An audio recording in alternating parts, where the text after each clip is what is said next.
కొన్ని రోజులలో ఈ సంవత్సరం కూడా అయిపోతుంది. మనం కొత్త సంవత్సరంలోకి అడుగు పెడతాం.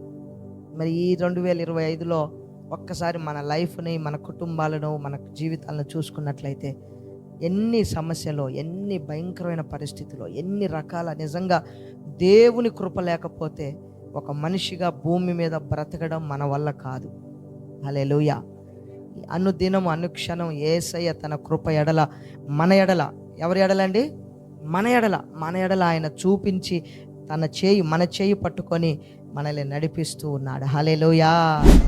ఎలా అయినా మోసాడట మనల్ని? పక్షిరాజు వలె తన రెక్కల పైన చంటి బిడ్డని తల్లి ఎలా మోస్తుందో మన ప్రభు అయిన దేవుడు మనల్ని అలా మోసుకుంటూ పక్షిరాజు వలె మనలను ప్రతి దినము దాటిస్తూ వస్తూ ఉన్నాడు. మరణము మనల్ని మింగివేయాలని, మన కుటుంబాలను మింగివేయాలని అనేక రీతులుగా మరణము కిటికీల గుండా ఎక్కి చూస్తున్న యేసు రక్తపు శక్తి చేత ప్రతి విధమైన మరణ దూతను బంధించి మనకు జీవమిస్తున్న యేసేకు చప్పట్లు కొడుతూ గట్టిగా స్తోత్రం చెప్దామా? హల్లెలూయా.